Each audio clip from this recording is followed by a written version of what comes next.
جنت میں کیا ہوگا؟ عزیزان گرامی، جنت کے لغوی و شرعی معنی۔ لغت میں جنت کے معنی ہے ایسا باغ جس میں گھنے درخت ہوں۔ جس لفظ میں جیم اور نون ہوگا عام طور سے اس کے معنی مستور و مخفی کے آتے ہیں، جیسے جنت اس لیے کہ وہ ہماری آنکھوں سے مخفی ہے، یعنی چھپی ہوئی ہے۔ اس پر ایمان بالغیب لانے کا حکم دیا گیا ہے۔ مومن اس پر اس سے زیادہ یقین اور ایمان رکھتا ہے جو اسے آنکھوں سے دیکھ کر حاصل ہوتا ہے۔ اسی طرح جنین اس بچے کو کہتے ہیں جو شکم مادر میں پوشیدہ ہوتا ہے۔ جنون ایک مرض ہے جو انسان کے عقل پر پردہ ڈال دیتا ہے۔ جن ایک مخلوق ہے جو ہماری آنکھوں سے پوشیدہ ہے۔ جنت کو جنت اس لیے کہا جاتا ہے کہ اس میں بڑے بڑے سایہ دار پھیلی ہوئی ٹہنیوں والے درخت ہوں گے، یا اس لیے کہ اس میں باغات ہوں گے، یا اس لیے کہ اللہ جل شانہ نے جنتیوں کے لیے آنکھوں کی ٹھنڈک کا عجیب عجیب سامان مستور و پوشیدہ کر رکھا ہے۔ شریعت میں جنت سے وہ ابدی لافانی وسیع و عریض گھر مراد ہے جو اللہ جل شانہ نے اپنے مومن بندوں کے لیے بے شمار نعمتوں، اکرام و اعزاز اور حور و قصور کے ساتھ تیار کر رکھا ہے۔ جنت اور دوزخ دونوں پیدا شدہ موجود ہیں۔ یہی اہل سنت والجماعت، اہل حق کا مذہب ہے۔ یہی قرآن کریم کی بے شمار آیات اور بہت سی احادیث سے ثابت ہے۔ جنت بڑی بہترین، شاندار، پرکیف، پربہار، شاندار اور دیدہ زیب ہے۔ وہاں کی نعمتیں بڑی ابدی اور دائمی ہوں گی۔ وہاں کی راحتیں، آسائشیں اور انعامات بیش بہا ہوں گے۔ وہاں کی ہر چیز سدا بہار اور لازوال ہوگی۔ وہ انبیاء مقربین، صالحین، نیکوکاروں کا دار القرار ہے۔ وہاں تکلیف، رنج و غم اور حزن و ملال کا نام و نشان نہیں ہوگا۔ ذرا سوچئے تو صحیح کہ جنتی کیسے مزے میں ہوں گے۔ چہرے نعمتوں کے حصول سے چمکتے اور دیدار ذوالجلال کی وجہ سے تر و تازہ اور پر نور ہوں گے۔ ارشاد خداوندی ہے اور ان کو تازگی اور خوشی عطا کرے گا۔ موتیوں سے بنے ہوئے خیموں میں تہ بتہ بسترے اور زمرد کے ممبروں پر بیٹھے ہوں گے۔ فرمایا تکیہ لگائے ہوں گے برابر بچھے ہوئے تختوں پر۔ سورہ رحمان کی 76ویں آیت ہے جس کا ترجمہ ہے، یہ لوگ تکیہ لگائے ہوں گے سبز مسندوں اور عجیب اور خوبصورت کپڑوں کے فرش پر گاؤ تکیوں سے ٹیک لگائے ہوں گے۔ شراب، شہد، دودھ اور پانی کی نہروں کے کنارے بیٹھے ہوں گے۔ خدمت گزار لڑکے، خادم چاروں طرف اشارے کے منتظر ہوں گے۔ فرمایا سورہ طور آیت نمبر 24، اور ان کے پاس لڑکے آئے جائیں گے جو ان کے لیے ہیں گویا وہ محفوظ موتی ہیں۔ سورہ واقعہ میں آیت نمبر 17 میں ارشاد باری تعالیٰ ہے، اور ان کے پاس لڑکے آئے جائیں گے جو ہمیشہ لڑکے ہی رہیں گے۔ حسین و جمیل، بڑی بڑی آنکھوں والی حوریں ان کی منتظر ہوں گی، جن کا وصف یوں ذکر فرمایا گیا ہے۔ سورہ رحمان آیت 56، 57، 58۔ ان مکانات میں نیچی نگاہ والیاں ہوں گی کہ ان لوگوں سے پہلے ان پر کسی انسان نے تصور کیا ہوگا نہ جن نے، گویا وہ یاقوت مرجان ہے۔ سورہ رحمان آیت 70، 72۔ ان میں اچھی سیرت والیاں، اچھی صورت والیاں ہوں گی، گورے رنگ والیاں خیموں میں محفوظ ہوں گی۔ طرح طرح کے لباسوں، پوشاکوں، زیورات اور سامان آرائش و زیبائش سے آراستہ پیراستہ، ہیرے جواہرات کے تاج ان کے سروں پر ہوں گے۔ فرمایا اور گوری بڑی آنکھوں والیاں جیسے پوشیدہ رکھا ہوا موتی، یہ ان کے عمل کے صلے میں ملے گا، اور ان کے پاس نیچی نگاہ والیاں ہم عمر ہوں گی۔ برادران اسلام طرح طرح کے انعامات ربانیہ سے مستفید اور اپنی پسندیدہ اشیاء سے مزے لیتے ہوں گے۔ ان پر وہاں نہ کسی قسم کا خوف طاری ہوگا، نہ نعمتوں کے چھننے اور اپنی موت کا ڈر ہوگا۔ لباس، پوشاک اور زیورات سے آراستہ ہوں گے۔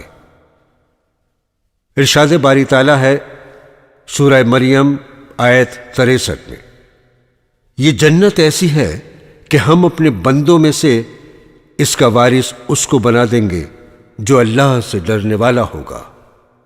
قطعاً نہ کوئی خوف ہے اور نہ وہ غمگین ہوں گے۔ سورہ یونس آیت 62۔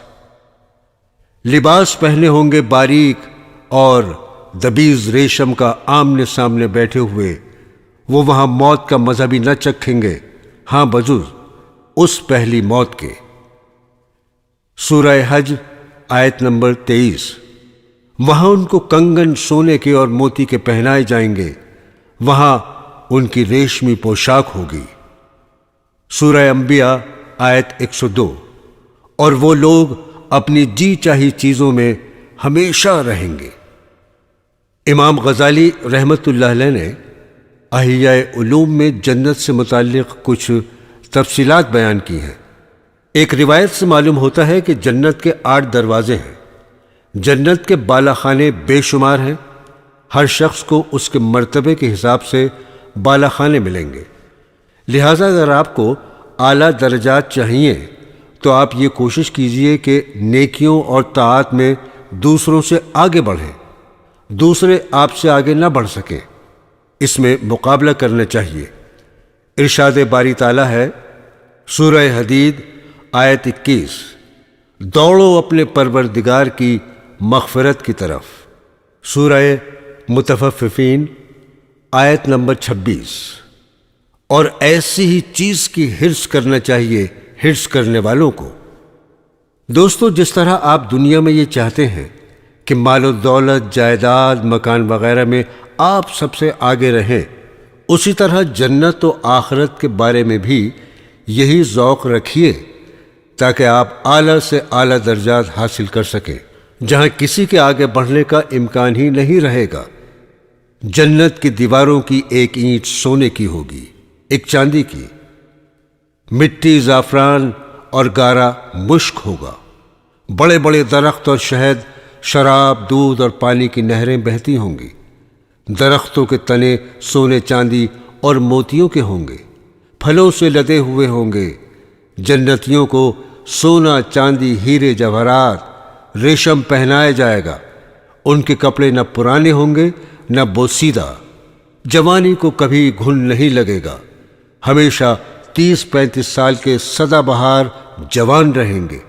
پسینے سے مشک کی خوشبو آتی ہوگی۔ جنتیوں کا کھانا مختلف قسم کے پھل، موٹے تازے پرندے، من و سلوہ، دودھ، شہد اور دوسری بے شمار چیزیں ہوں گی۔ دیکھنے میں ایک جیسی لیکن ذائقہ مختلف ہوگا۔ ارشاد باری تعالیٰ ہے سورہ بقرہ آیت نمبر 25، انہیں جب کوئی پھل کھانے کو دیا جائے گا تو وہ بول اٹھیں گے کہ یہ تو وہی ہے جو ہمیں اس سے قبل مل چکا ہے، اور انہیں وہ واقعی دیا ہی جائے گا، ملتا جلتا ہوگا۔ حضرت حسن بصری رحمت اللہ علیہ سے منقول ہے کہ جنت کے انار بڑے ڈول کے برابر ہوں گے، اس کی نہریں ایسے پانی کی ہوں گی جو کبھی بدبودار نہیں ہوگا، ایسے دودھ کی نہریں ہوں گی جس کے مزے میں تغیر نہیں آئے گا، خالص ایسے شہد کی نہریں ہوں گی جو انسانوں کا صاف کیا ہوا نہ ہوگا، ایسی شراب کی نہریں ہوں گی جو بڑی لذیذ ہوں گی، پینے والے اسے پی کر مدہوش نہ ہوں گے، نہ اس سے سر میں درد ہوگا۔ وہاں ایسی نعمتیں ہوں گی جنہیں نہ کسی آنکھ نے دیکھا ہوگا، نہ کسی نے سنا ہوگا، نہ کسی دل پر ان کا خیال گزرا ہوگا۔ عیش و عشرت میں مزے کرنے والے 33 سال کے ہم عمر شہزادے ہوں گے۔ آسمان میں ان کا قد 60 ہاتھ ہوگا، سرمگی جسم، فالتو بالوں سے خالی، بے ریش، عذاب سے محفوظ، پرسکون اور مطمئن ہوں گے۔ اس میں درختوں کی جڑیں، تنے اور بیلیں موتیوں کی ہوں گی۔ ان کے پھلوں کا علم اللہ جل شانہ کو ہے۔ اس کی خوشبو 500 سال کی مسافت سے آئے گی۔ وہاں ہلکے پھلکے اونٹ، گھوڑے ہوں گے۔ ان کے کجاوے، لگامیں اور زینے یاقوت کی ہوں گی۔ ایک دوسرے کی زیارت کریں گے۔ ان کی بیویاں بڑی بڑی آنکھوں والی حوریں ہوں گی۔ وہ محفوظ، چھپے چھپائے رکھے ہوئے انڈے کی طرح صاف ستھری ہوں گی۔ ایک ایک عورت اپنی 2 انگلیوں کے درمیان 70 پوشاکیں تھامی ہوگی۔ وہ انہیں پہنے گی، لیکن وہ اتنی لطیف اور شفاف اور باریک ہوں گی کہ ان کے اندر سے ان کی پنڈلیوں کا گوشت نظر آئے گا۔ اللہ تعالیٰ نے ان کے اخلاق پاکیزہ کر دیے ہوں گے۔ ان کے جسم مرنے سے محفوظ ہوں گے۔ وہاں نہ ناک سے رطوبت آئے گی، نہ منہ سے تھوک، نہ پیشاب آئے گا، نہ پاخانہ، ڈکار آئے گی، نہ کھانا ہضم ہوگا۔ مشک کا خوشبودار پسینہ آئے گا، اور انہیں وہاں صبح و شام رزق ملے گا۔ جنت میں جو شخص سب سے آخر میں داخل ہوگا اور سب سے کم درجے کا ہوگا، اس کی مملکت تا حد نگاہ 100 سال کی مسافت تک پھیلی ہوگی۔ سونے اور چاندی کے محلات اور موتیوں کے خیمے ہوں گے۔ اس کی نگاہ اتنی تیز کر دی جائے گی کہ وہ دور کی جگہ کو قریب کی طرح دیکھے گا۔ اس کا صبح کا کھانا 70,000 سونے کی پلیٹوں میں لایا جائے گا، اور اسی طرح شام کا کھانا بھی ہر پلیٹ میں ایسا کھانا ہوگا جو دوسری میں نہیں ہوگا، اور اسے آخری پلیٹ کا مزہ بھی اسی طرح آئے گا جس طرح پہلی پلیٹ کا مزہ آیا تھا۔ جنت میں ایک موتی ہوگا جس میں 70,000 گھر ہوں گے۔ ہر گھر میں 70,000 کمرے ہوں گے۔ وہاں نہ کوئی سوراخ ہوگا، نہ شگاف ہوگا۔ حضرت ابو ہریرہ رضی اللہ تعالی عنہ نے فرمایا، جنت میں ایک ایسی حور ہوگی جسے اینا کہا جاتا ہوگا۔ جب وہ چلے گی تو اس کے دائیں بائیں 70,000 خادمائیں چلیں گی۔ وہ حور یہ کہتی ہوگی، کہاں ہیں وہ لوگ جو اچھی باتوں کا حکم دیتے اور بری باتوں سے روکتے تھے؟ حضرت یحییٰ بن معاذ رحمۃ اللہ علیہ نے فرمایا، دنیا کا ترک بہت مشکل کام ہے، اور جنت سے محروم رہ جانا اس سے بھی شدید ہے۔ آخرت کا مہر دنیا کا ترک کرنا ہی ہے۔ نیز یہ بھی فرمایا، دنیا کے پیچھے پڑنا ذلت کا ذریعہ ہے، اور آخرت کی طلب کرنا موجب عزت ہے۔ تعجب ہے اس شخص پر جو فانی کو طلب کر کے ذلت پسند کرتا ہے، اور باقی رہنے والی ابدی نعمت کو طلب نہ کر کے عزت و جاہ کو چھوڑ دیتا ہے۔ برادران اسلام، حضرت انس رضی اللہ تعالی عنہ نے فرمایا کہ رسول اللہ صلی اللہ تعالی علیہ وسلم نے فرمایا، اللہ کے راستے میں ایک صبح یا ایک شام کا نکلنا دنیا اور جو کچھ اس میں ہے سب سے بہتر ہے، اور جنت کی عورتوں میں سے ایک عورت زمین کی طرف جھانک لے تو ان دونوں یعنی جنت اور دنیا، آسمان و زمین کے درمیان کا حصہ سب روشن ہو جائے، اور ان دونوں کے درمیان خوشبو مہک جائے، اور اس کے سر کا دوپٹہ دنیا اور اس میں جو ہے سب سے بہتر ہے۔ اللہ کے راستے میں نکلنے پر اتنا عظیم ثواب ملتا ہے جس کا مقابلہ اس دنیا سے نہیں کیا جا سکتا۔ جنت کی عورتیں ایسی خوبصورت ہوں گی کہ ان کے پرتوں سے سارا جہاں روشن ہو جائے گا۔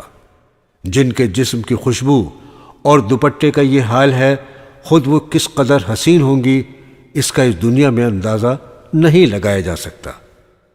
حضرت ابو ہریرہ رضی اللہ تعالی عنہ نے فرمایا کہ رسول اللہ صلی اللہ تعالی علیہ وسلم نے فرمایا ہے، جنت میں ایک درخت ہے یعنی طوبہ، جس کے سائے میں اگر شہ سوار 100 سال تک چلے تب بھی اس کو طے نہیں کر سکے گا، اور جنت میں تم میں سے ایک شخص کی ایک کمان کے برابر کا فاصلہ اس سب سے بہتر ہے جس پر سورج نکلا یا غروب ہوا۔ یعنی اتنا بڑا درخت ہے کہ اس کی شاخوں کے نیچے شہ سوار 100 سال تک چلتا رہے گا، تب بھی اس کی شاخیں ختم نہیں ہوں گی۔ سائے سے دنیا والا سایہ مراد نہیں ہے، اس لیے کہ وہاں سورج نہیں ہوگا۔ حضرت عبادہ بن صامت رضی اللہ تعالی عنہ سے مروی ہے کہ رسول اکرم صلی اللہ تعالی علیہ وسلم نے فرمایا، جنت میں 100 درجے ہیں، ہر 2 درجوں کے درمیان اتنا فاصلہ ہے جتنا آسمان اور زمین کے درمیان ہے، اور جنت الفردوس ان میں سب سے اعلیٰ درجے کی ہے۔ وہیں سے جنت کی 4 نہریں نکلتی ہیں، اس کے اوپر عرش الہی ہے۔ لہذا تم جب اللہ تعالیٰ سے جنت مانگو تو جنت الفردوس مانگا کرو۔ جنت میں بہنے والی 4 نہریں پانی، دودھ، شراب اور شہد کی ہوں گی۔ ارشاد ربانی ہے سورہ محمد آیت نمبر 15، اس میں نہریں ہیں پانی کی جس میں بو نہیں ہوگی، اور نہریں ہیں دودھ کی جس کا مزہ پھرا نہیں، اور نہریں ہیں شراب کی جس میں مزہ ہے پینے والوں کے لیے، اور نہریں ہیں شہد کی جھاگ اتارا ہوا۔ حضرت ابو ہریرہ رضی اللہ تعالی عنہ سے مروی ہے کہ رسول اللہ صلی اللہ تعالی علیہ وسلم نے ارشاد فرمایا، جنت میں جو پہلی جماعت داخل ہوگی ان کے چہرے 14ویں کے چاند کی طرح روشن ہوں گے، پھر ان کے بعد داخل ہونے والے آسمان پر چمکنے والے روشن ترین ستارے کی مانند ہوں گے۔ ان سب کے دل ایک آدمی کے دل کی طرح ہوں گے، نہ ان میں اختلاف ہوگا نہ بغض ہوگا۔ ان میں سے ہر شخص کو 2 بڑی بڑی آنکھوں والی حوریں ملیں گی جن کی پنڈلیوں کا گودا لطافت کی وجہ سے ہڈی اور گوشت سے باہر نظر آ رہا ہوگا۔ جنتی صبح شام اللہ جل شانہ کی پاکی بیان کریں گے، نہ بیمار ہوں گے، نہ پیشاب کی حاجت ہوگی۔ ان کے برتن سونے چاندی کے ہوں گے، ان کی کنگنیاں سونے کی ہوں گی، ان کی انگوٹھیوں کا ایندھن عود ہوگا، ان کا پسینہ مشک کی طرح خوشبودار ہوگا۔ وہ سب ہم عمر ایک جیسے ہوں گے، اپنے جد امجد حضرت آدم علیہ السلام کی شکل پر آسمان میں 60 ہاتھ کے برابر ہوں گے۔ دوستو، حور اس گوری عورت کو کہتے ہیں جس کی آنکھوں کا سفید حصہ نہایت سفید اور سیاہ حصہ نہایت سیاہ ہو، اور اگر اسی کیفیت کے ساتھ آنکھیں بھی بڑی بڑی ہوں تو حسن اور دوبالا ہو جاتا ہے۔ ہر مومن کو اس طرح کی 2 بیویاں ملیں گی، اور اس کے علاوہ دوسری طرح کی اور بیویاں بھی ہوں گی۔ بعض حضرات نے کہا ہے کہ ہر نوع اور قسم کی 2 ملیں گی۔ دنیا میں انگیٹھی میں کوئلہ، لکڑی وغیرہ ڈال کر آگ جلاتے ہیں، لیکن جنت میں اس کے بجائے ان کا ایندھن عود ہوگا۔ ان کی عمریں ایک جیسی 30 یا 35 سال کی ہوں گی، جیسا کہ دوسری روایات میں وارد ہے۔ حضرت ابو سعید و حضرت ابو ہریرہ رضی اللہ تعالی عنہما سے مروی ہے کہ رسول اللہ صلی اللہ تعالی علیہ وسلم نے ارشاد فرمایا، ایک پکارنے والا آواز لگائے گا کہ تمہارے لیے یہ طے ہے کہ ہمیشہ صحت مند رہو گے، کبھی بیمار نہیں ہوگے، اور ہمیشہ زندہ رہو گے، کبھی موت نہیں آئے گی، ہمیشہ جوان رہو گے، کبھی بڑھاپا نہیں آئے گا، اور تمہارے لیے نعمت ہی نعمت ہوگی، کبھی خستہ حالی نہ ہوگی۔ سبحان اللہ، کتنی بڑی نعمت ہے کہ صحت بھی ہو، موت کا غم بھی نہ ہو، جوانی بھی ہو، اور آسائش اور نعمتیں ان کا مجموعہ جس کو مل جائے اسے اور کیا چاہیے۔ دنیا میں کسی کے پاس دولت ہے تو صحت نہیں، صحت ہے تو دولت نہیں، جوانی ہے تو مال و متاع نہیں، مال و دولت ہے تو جوانی نہیں، اور اگر بالفرض یہ سب چیزیں کسی کے پاس دنیا میں یکجا ہو بھی جائیں تو کسی وقت بھی ختم ہو سکتی ہیں۔ موت بہرحال کسی بھی وقت آ سکتی ہے، جوانی وقتی ہوتی ہے، لیکن جنت میں یہ سب چیزیں ابدی ہوں گی۔ وہاں موت کو مار دیا جائے گا، کبھی موت نہیں آئے گی۔ حضرت اسماء بنت ابی بکر رضی اللہ تعالی عنہا فرماتی ہیں، میں نے رسول اللہ صلی اللہ تعالی علیہ وسلم سے سنا کہ آپ نے سدرۃ المنتہا کا تذکرہ کیا۔ فرمایا، شہسوار اس کی ٹہنیوں کے سائے میں 100 سال سفر کرے گا، یا یہ فرمایا کہ سواری اور آدمی اس کے سائے میں 100 سال تک چلتا رہے گا۔ اس میں سونے کے پروانے ہیں، اس کے پھل مٹکے کے برابر ہیں۔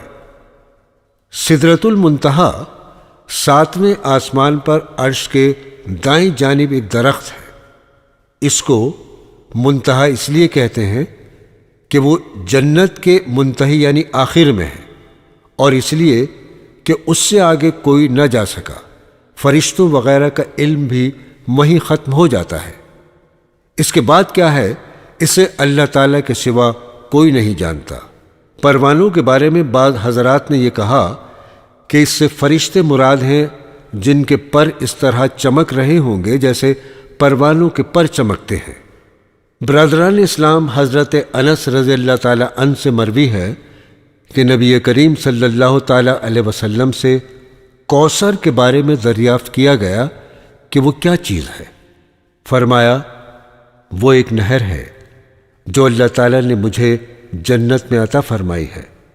وہ دودھ سے زیادہ سفید اور شہد سے زیادہ شیریں ہے۔ اس میں ایسے پرندے ہیں جن کی گردنیں اونٹوں کی گردنوں کی طرح ہیں۔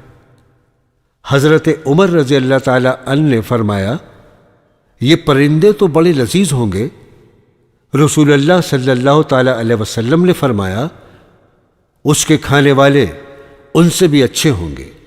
یہ وہی حوض کوثر ہے جس کا تذکرہ قرآن کریم میں سورہ کوثر میں موجود ہے۔ اس میں مومن جائیں گے، ستاروں سے زیادہ وہاں جام رکھے ہوں گے، جو وہاں سے ایک مرتبہ پی لے گا پھر کبھی پیاسا نہیں ہوگا۔ اس نہر پر آنے والے ایسے پرندے ہوں گے جو نہایت پرگوشت اور لذیذ ہوں گے، اور کیوں نہ ہو، جبکہ یہ رب ذوالجلال کی مہربانی ہے، میزبانی ہے۔ حضرت حکیم بن معاویہ رضی اللہ تعالی عنہ نے فرمایا کہ رسول اللہ صلی اللہ تعالی علیہ وسلم نے ارشاد فرمایا، جنت میں پانی، شہد، دودھ اور شراب کے بڑے بڑے دریا ہوں گے، بعد میں پھر ان میں سے نہریں نکلیں گی۔ یعنی جنتی جب جنت میں داخل ہو جائیں گے تو اس سے نہریں نکل نکل کر جنتیوں کے محلات میں پہنچیں گی۔ ہر شخص کو چاروں نہروں سے سیراب کیا جائے گا، اور چاروں نہریں ہر شخص کے زیر تصرف رہیں گی۔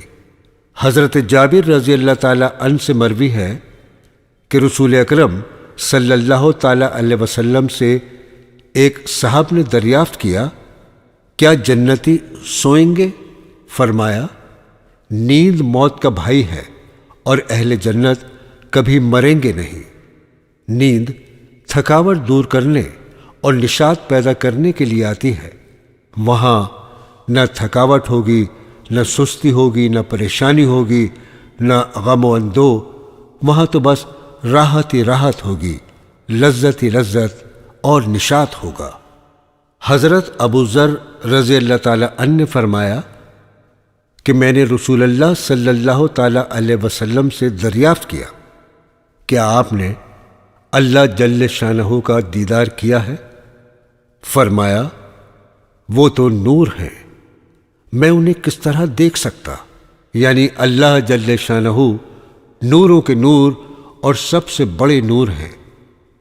ارشاد ہے سورہ نور آیت نمبر 35، اللہ ہی آسمانوں اور زمین کا نور ہے، یعنی اللہ جل شانہ ظاہر بنفسہ ہی ہیں۔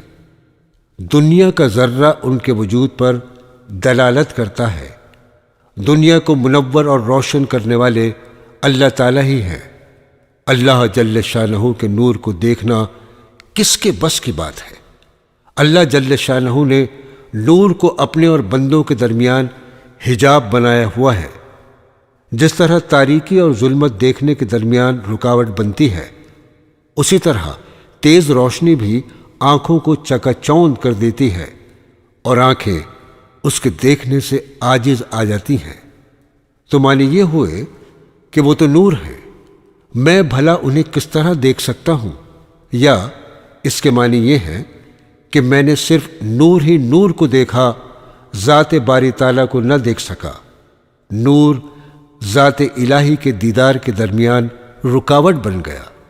میں نے ایک بڑی پر نور ذات کی زیارت کی ہے۔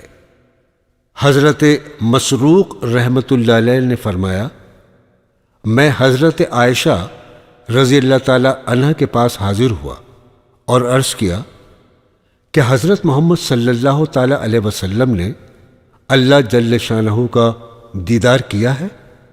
انہوں نے فرمایا، تم نے ایسی بات کی ہے جس سے میرے رونگٹے کھڑے ہو گئے ہیں۔ میں نے عرض کیا، ذرا سکون سے کام لیجیے۔ پھر میں نے یہ آیت کریمہ تلاوت کی جس کا ترجمہ ہے سورہ نجم آیت نمبر 18۔ انہوں نے اپنے پروردگار کی قدرت کے بڑے بڑے عجائبات دیکھے تو انہوں نے فرمایا، یہ آیت کریمہ تمہیں کہاں لے جا رہی ہے؟ یعنی تم اس کا غلط مطلب سمجھ رہے ہو۔ اس سے حضرت جبرائیل علیہ السلام مراد ہے۔ تمہیں یہ کس نے بتلایا ہے کہ حضرت محمد صلی اللہ تعالی علیہ وسلم نے اپنے پروردگار کو دیکھا تھا؟ یا آپ نے کسی ایسی بات کو چھپایا جس کے بتلانے کا آپ کو حکم دیا گیا تھا؟ یا آپ ان کی 5 باتوں کو جانتے ہیں جن کے بارے میں اللہ تعالیٰ نے فرمایا سورہ لقمان آیت نمبر 34، بے شک اللہ ہی کو قیامت کی خبر ہے اور وہی میں برساتا ہے۔ تو اس نے بڑا بہتان باندھا۔ البتہ آپ صلی اللہ تعالی علیہ وسلم نے جبرائیل علیہ السلام کو ان کی اصلی صورت اور شکل میں صرف 2 مرتبہ ہی دیکھا تھا۔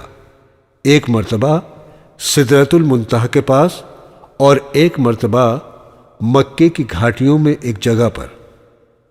حضرت جبرائیل علیہ السلام کے 600 پر تھے جنہوں نے افق کو بھر رکھا تھا۔ یہ ترمذی کی روایت ہے۔ بخاری مسلم نے کچھ زیادتی اور اختلاف کے ساتھ اسے روایت کیا ہے۔ ان کی روایت میں ہے، مسروق نے کہا، میں نے حضرت عائشہ رضی اللہ تعالی عنہ سے عرض کیا، سورہ نجم آیات 8 اور 9۔ پھر وہ نزدیک ہوا اور زیادہ نزدیک ہوا، سو 2 کمانوں کا فاصلہ رہ گیا، بلکہ اور بھی کم۔ کا کیا مطلب ہے؟ حضرت عائشہ رضی اللہ تعالی عنہ نے فرمایا، یہ تو حضرت جبرائیل علیہ السلام کے بارے میں ہے۔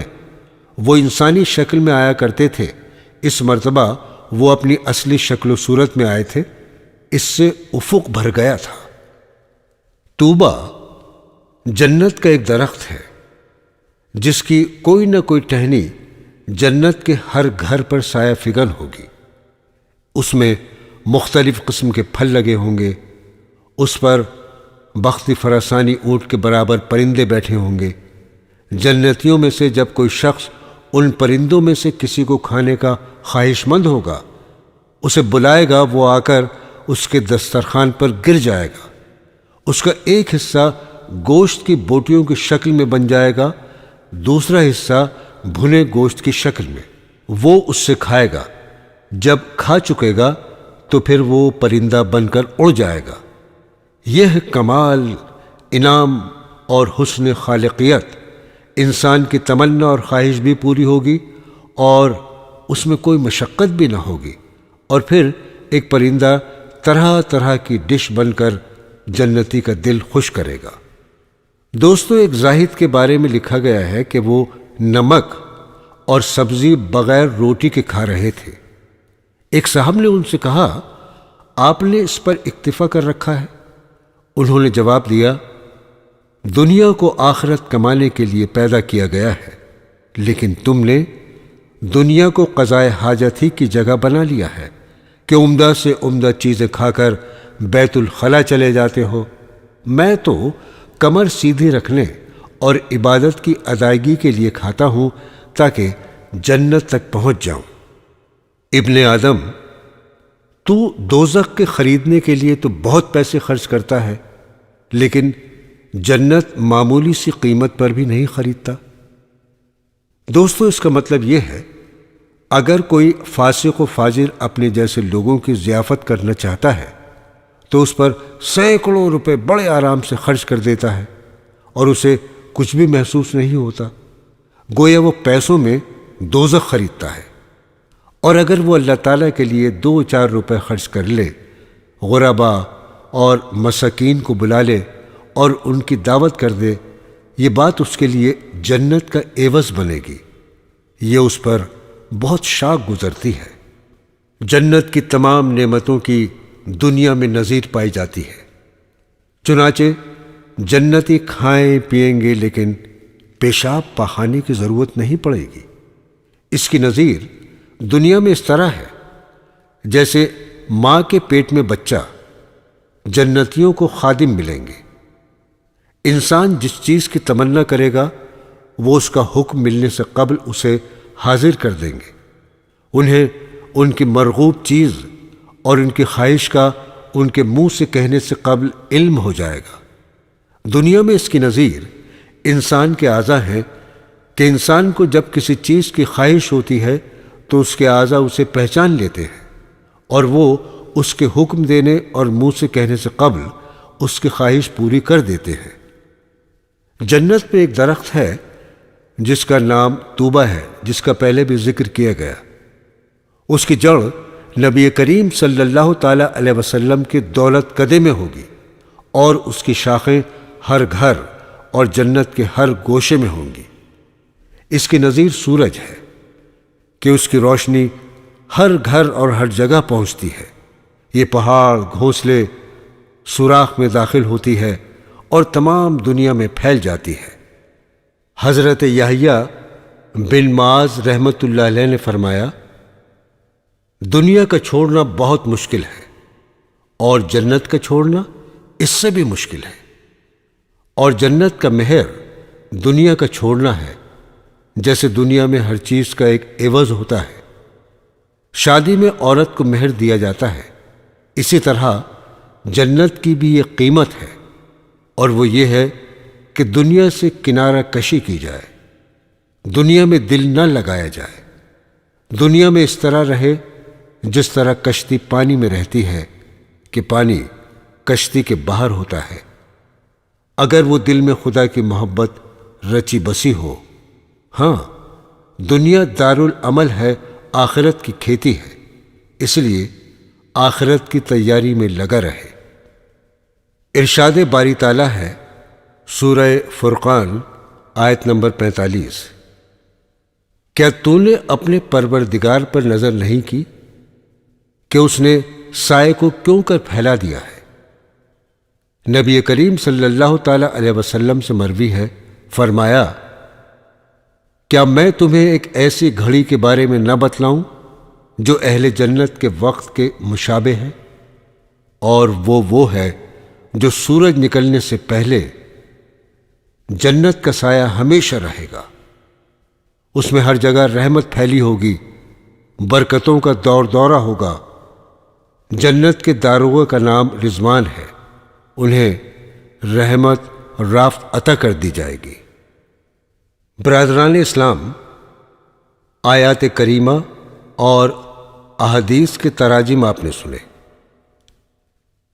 ان کے سننے کا حاصل یہ ہونا چاہیے کہ ہر طرح سے جنت حاصل کرنے کی کوشش کی جائے، دنیاوی مصائب اور تکالیف کو برداشت کیا جائے، راحت و آرام کو قربان کیا جائے، ان چیزوں سے بچا جائے جو جنت سے دور اور جہنم کے قریب کرنے والی ہیں، اور ان کاموں کو کیا جائے جو جنت سے قریب اور جہنم سے دور کرنے والے ہیں۔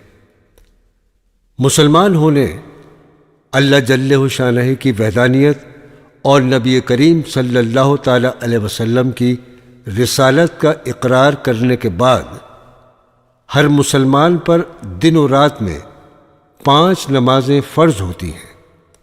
نمازوں کو ان کے اوقات مقررہ پر جماعت سے پڑھنے کی کوشش کی جائے، اس لیے کہ روز محشر کے جاں گداز بود، اولین پرسش نماز بود۔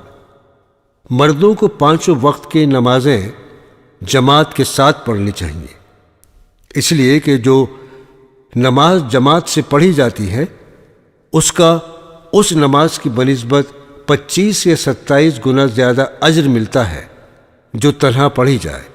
عورتوں کو وقت مکروہ داخل ہونے سے پہلے پڑھنا چاہیے، اس میں کسی قسم کی کوتاہی تباہی کا پیش خیمہ بن سکتی ہے۔ جو حضرات صاحب حیثیت ہیں انہیں ہر سال اپنے مال کی زکوٰۃ دینا چاہیے۔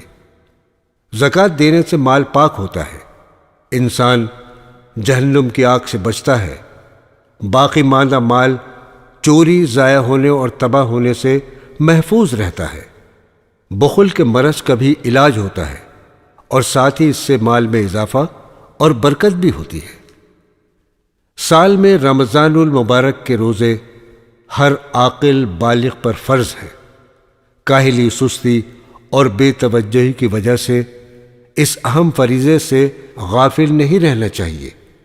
اس پر اجر و ثواب جو ملتا ہے وہ تو ملتا ہی ہے، ساتھ ہی ساتھ اس سے یہ بھی فائدہ ہوتا ہے کہ غریبوں کی بھوک پیاس کا احساس پیدا ہو جاتا ہے، ان کے ساتھ غمخواری آسان ہو جاتی ہے، پھر اس سے سال بھر کی بیماریوں کا بھی علاج ہو جاتا ہے، بشرطے کہ روزے کو روزے کی طرح رکھا جائے، افطار و سحر میں پیٹ کو ضرورت سے زیادہ نہ بھرا جائے، ساتھ ہی روزے میں جھوٹ بولنا، غیبت کرنا، فضول باتیں کرنا اور ادھر ادھر کی باتیں کرنا، بد نظری کرتے پھرتے رہنا، اس سے بچنا چاہیے۔ جن حضرات کے پاس دولت ہے وہ حج اور عمرہ کریں، حج سے گناہ معاف ہو جاتے ہیں۔ اسلام کی بنیادوں میں سے ایک بنیاد ہے اللہ جل شانہ کے عشق میں مست ہو کر حاجی لباس پوشاک گرمی، سردی، بھوک، پیاس سب سے بے نیاز ہو کر تلبیہ پڑھتا ہوا نکلتا ہے۔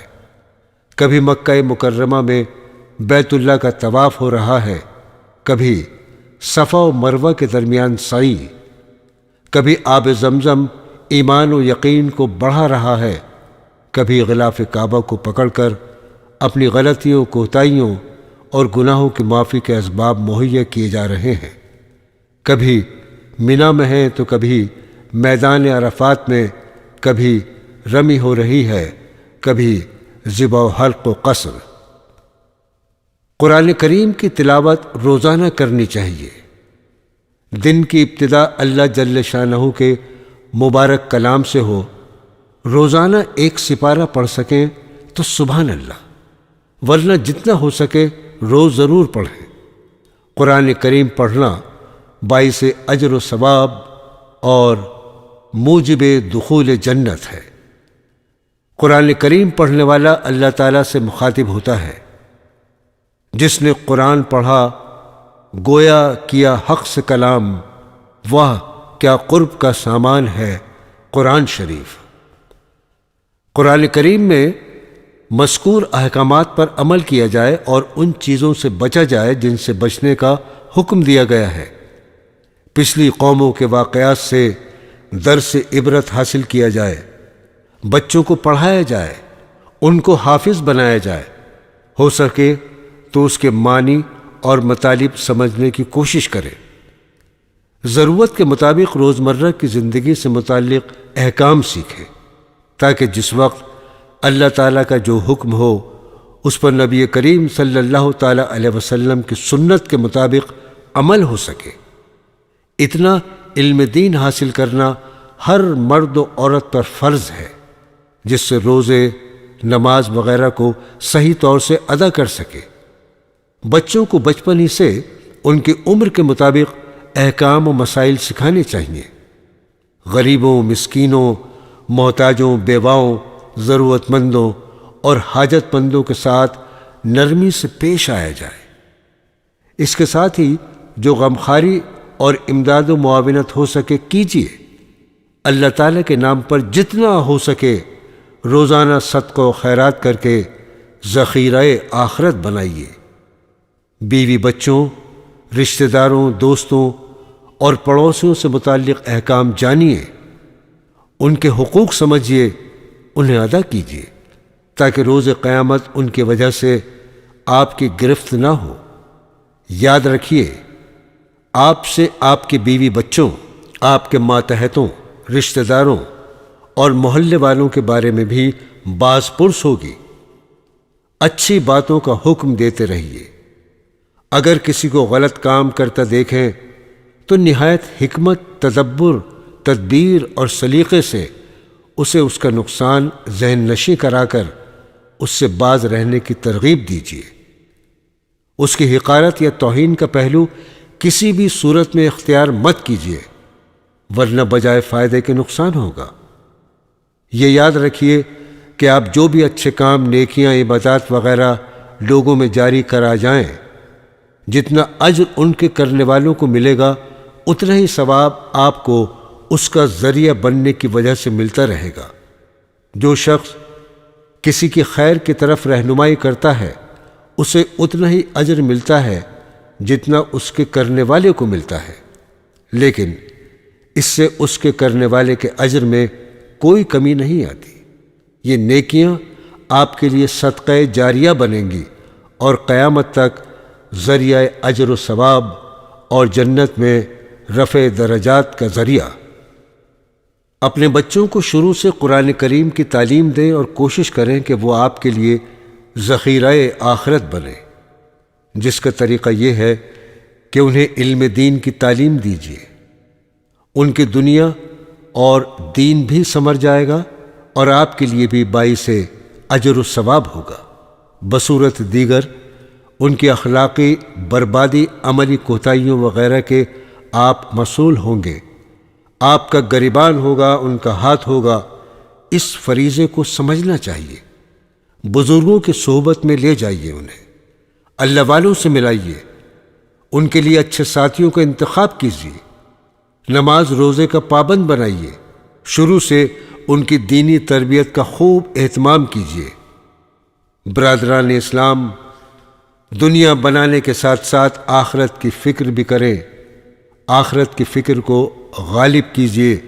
دنیا جیسی بھی گزرے کوئی پریشانی کی بات نہیں، یہ تو مسافر خانہ ہے، اس میں دل مت لگائیے۔ کوئی بھی عقل مندی پر اپنا مکان تعمیر نہیں کرتا، وہاں بستر بوریا ڈال کر نہیں بیٹھتا، وقت گزارنے کے لیے وہاں رکتا ہے پھر آگے چل دیتا ہے۔ دنیا بھی ایک مسافر خانہ ہے، سرائے ہے، اسٹیشن ہے۔ ہماری اور آپ سب کی منزل مقصود آخرت ہے، اس کی بہتری اور وہاں کی کامیابی کی کوشش کیجیے۔ اس کے لیے ہمتاً گوش رہیے اور خیر کا کوئی ایسا موقع ہاتھ سے مت جانے دیجیے جو اسے بہتر سے بہتر بناتا ہو۔ کچھ وقت نوافل اور ذکر و اذکار میں بھی لگا دیجیے تاکہ جنت میں درختوں کا اضافہ ہو، آپ کے درجات بڑھیں، دل میں اللہ تعالیٰ کا نور پیدا ہو، دل کی سیاہی دور ہو، دل کو اطمینان نصیب ہو۔ اس لیے کہ دلوں کا سکون صرف اور صرف اللہ تعالیٰ کے ذکر میں ہے۔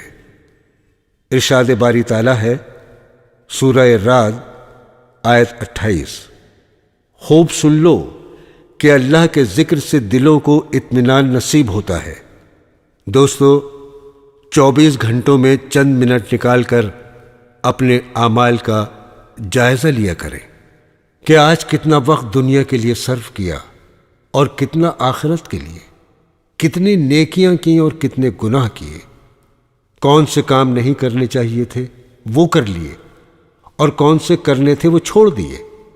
اس سے نیکیاں بڑھیں گی، اچھائیوں کی توفیق ملے گی اور برائیاں کم ہوں گی۔ اگر جنت میں داخلہ مقصود ہو تو نبی کریم صلی اللہ تعالی علیہ وسلم کے طریقے پر چلیے، اس کے مطابق اپنے 24 گھنٹے گزاریے، بدعات اور رسم و رواجوں اور خلاف شرع کاموں سے بچیے۔ اللہ تعالی ہمارا، آپ کا اور سب کا خاتمہ ایمان کامل پر کرے اور ہمیں جنت الفردوس عطا فرمائے۔ آمین ثم آمین۔